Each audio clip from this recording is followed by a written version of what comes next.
BRS పార్టీయా BJP పార్టీయా రెండు పార్టీలు కలిసియా మిమ్మల్ని మీ ప్రభుత్వాన్ని కూలగొట్టడానికి చేస్తున్నటువంటి ప్రయత్నాలకు సాక్ష్యాధారాలు ఏమిటి? ఈ అంశాలను చెప్పాల్సినటువంటి బాధ్యత రేవంత్ రెడ్డి గారి పైన ఉందా లేదా?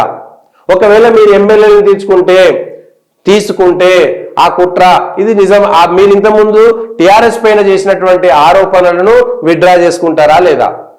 గతంలో మీరు బీఆర్ఎస్ తిట్టిరు కదా, మీ కాంగ్రెస్ పార్టీ ఎమ్మెల్యేలను, అంతకుముందు మీరున్నప్పుడు టీడీపీ పార్టీ ఎమ్మెల్యేలను తీసుకున్నప్పుడు మీరు తిట్టినటువంటి వాళ్ళు కదా.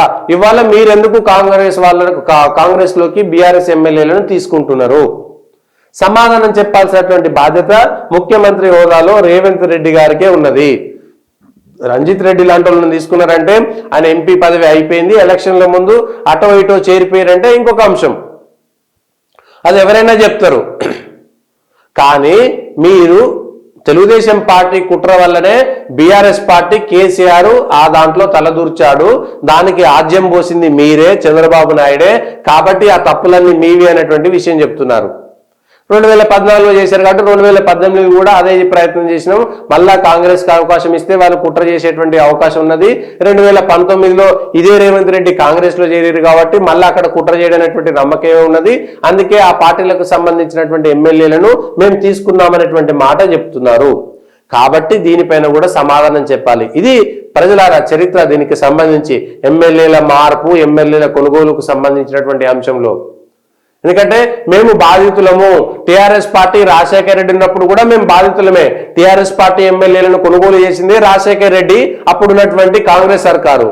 సో ఆ తర్వాత మేము అధికారంలోకి వచ్చినాక అధికార పార్టీ ఎమ్మెల్యేలను కొనుగోలు చేయాలని ప్రతిపక్షంలో ఉన్నటువంటి పార్టీ ప్రభావితం చేసేటువంటి ప్రయత్నం చేస్తే దాన్ని తిప్పికొట్టుకోవడం కోసం మాత్రమే, ప్రభుత్వాన్ని నిలబెట్టడం కోసం మాత్రమే బీఆర్ఎస్ పార్టీ చేసింది అనేటువంటిది నిజమా కాదా అనేటువంటిది బీఆర్ఎస్ పార్టీ నాయకులు చెప్తున్నటువంటి అంశం.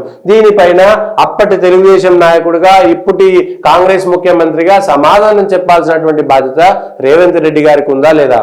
అయితే అది ఈ పార్టీ ఎమ్మెల్యేల ఫిరాయింపులకు సంబంధించినటువంటి కొంత చరిత్ర, కొంత జరిగినటువంటి సంఘటనలు. ఇప్పుడు రేవంత్ రెడ్డి మాత్రం అయిపోయింది. కారణం ఏం చెప్పినా కేసీఆర్ కుట్ర చేస్తుండా, బీజేపీ కుట్ర చేస్తుండా, మోడీ కుట్ర చేస్తుండా అనేటువంటిది ఎన్ని చెప్పినా కూడా వాళ్ళది మెజారిటీ పూర్తి స్థాయిగా ఉన్నా కూడా కనీసం ఒక 6-7 మంది ఎమ్మెల్యేలు కాంగ్రెస్ నుంచి పక్కకు పోయినా కుప్పకూలిపోయేటువంటి పరిస్థితిలో ఉన్నది మాత్రం నిజం. అందుకోసమే ఏ మజ్లిస్ ను తిట్టిరో ఆ మజ్లిస్ ను మచ్చిక చేసుకున్నారు. అవి ఇప్పుడు కాంగ్రెస్ కు సంబంధించినటువంటి దాంట్లో బీఆర్ఎస్ ఎమ్మెల్యేలను చేర్చుకుంటున్నారు. గేట్లు ఎత్తినమైనటువంటి మాట ఓపెన్ గా ముఖ్యమంత్రి రేవంత్ రెడ్డి చెప్పారు. కాబట్టి ఇప్పుడు ఎవరెవరు చేరుతున్నారు? చేవెళ్ళ ఎమ్మెల్యే చేరుతున్నాడా, రాజేంద్ర నగర్ ఎమ్మెల్యే చేరుతున్నాడా, పటాన్చెరు ఎమ్మెల్యే చేరుతున్నాడా, నర్సాపూర్ ఎమ్మెల్యే చేరుతున్నాడా, జహీరాబాద్ ఎమ్మెల్యే చేరుతున్నాడా, భద్రాచలం ఎమ్మెల్యే చేరుతున్నాడా? వీళ్ళందరూ కూడా కలిసిన తర్వాత కేవలం మర్యాద పూర్వకంగా కలిసినాం, మాకు సంబంధించినటువంటి అభివృద్ధి నిధుల కోసం అడగడానికి మాత్రమే వెళ్ళినటువంటి వాళ్ళు. ఎందుకంటే దానం నాగేంద్ర గారు రాత్రి పొద్దుగాల 6 గంటలకు కూడా నేను పోతలేను అన్నాడు, 12 గంటలకు పార్టీలు చేరిపోయాడు. అందరు మీడియాకు కూడా అదే చెప్పిండు, దయచేసి నేను పార్టీ మారుతున్న విషయం ఎవరు ఖండించాలి, నేను పార్టీ మారతలేను అనేటువంటి విషయం చెప్పిన తర్వాత ఇంకేం లేదు. దీనికి సంబంధించినటువంటి అంశంలో క్లియర్గా క్లారిటీగా చెప్పాల్సింది ఏంటి అంటే బీఆర్ఎస్ కు సంబంధించినటువంటి ఎమ్మెల్యేలను పూర్తి స్థాయిగా తీసుకుంటారు. ఇక మే 13 దాకా నడపాలి కదా సినిమా. మే 13లో ఎలక్షన్స్ ఉన్నాయి, అప్పటిదాకా నడవాలంటే ఈ ఎమ్మెల్యేలు అంతా పోతారు, ఒకరిద్దరు కాదు అందరూ పోయేటువంటి పరిస్థితి ఉన్నది. కేవలం ఇంకా కవితకు సంబంధించిన ఎపిసోడ్ తర్వాత ఇంకా వాళ్ళ పైన ఇబ్బంది అయిపోయింది. బీఆర్ఎస్ పార్టీని కాపాడుకోవడము అంత ఈజీ కాదు అనేటువంటిది అయితే క్లియర్గా చెప్పగలం. సరే, ఏదో కవితను అరెస్ట్ చేస్తే ఏదో సానుభూతి వస్తుంది, సింపతి వస్తుంది అనేటువంటి మాట పక్కకు పోయింది. ఆ సింపతి రాకపోగా ఇప్పుడు ఆ విషయంలో కూడా క్లారిటీ ఉన్నది.